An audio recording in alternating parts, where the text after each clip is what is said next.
In this video, I'm going to show you how you can change the price of an individual listing inside of Redbubble, and also how you can change all your prices inside of Redbubble. Let's jump in. So here I am on the main page on Redbubble, and I'm going to go up to the top right.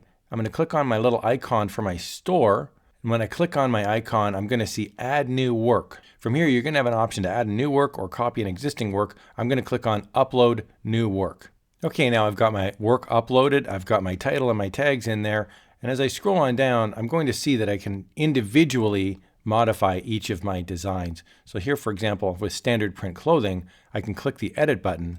So I'm going to pick my default color is going to be black. Now all of these colors are activated, but I'm going to pick black as my default to show. I'm going to tweak my size here if I like. I can move this around, but where do I edit the price? Well, it's sort of hidden. Everything that I'm doing on the right-hand side is sitting under this little subset right here. And if I want to change the price, I'm going to click on this little button right here. You can kind of miss it rather easily.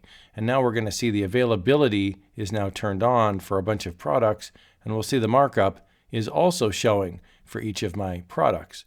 So for my t-shirt and my hoodie, for example, I could change the markup. I could type in 10, for example, and that will change this number. If I put in 100, for example, you'll see that it jumps up quite a bit. You can do this, of course, with any of them. And if you're seeing something grayed out, like for example, toddler pullover hoodie, I can't edit, and that's simply because it's not turned on.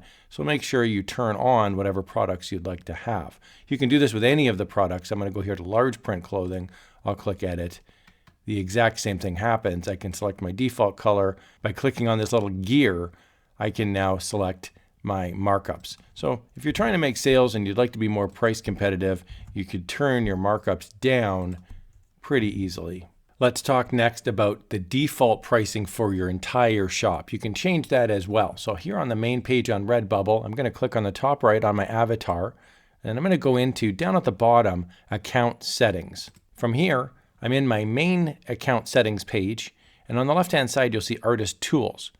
I'm going to scroll on down, and I'm going to see product pricing sitting right there. It's kind of buried halfway down the list. And then from here, I can see all the different pricings that I've got for my items, and it defaults to 20% markup, but you can change anything. So for example, throw blanket, I'm going to change that to 10%. And I can also click apply to all, and that will simply change all of my product pricing now to 10%. So you can override things very easily. Make sure though, that's the number you want, because if you spend a bunch of time updating it and then you decide to change it to 5 and you click apply to all, it applies to every single product, and you'll see it updates now completely.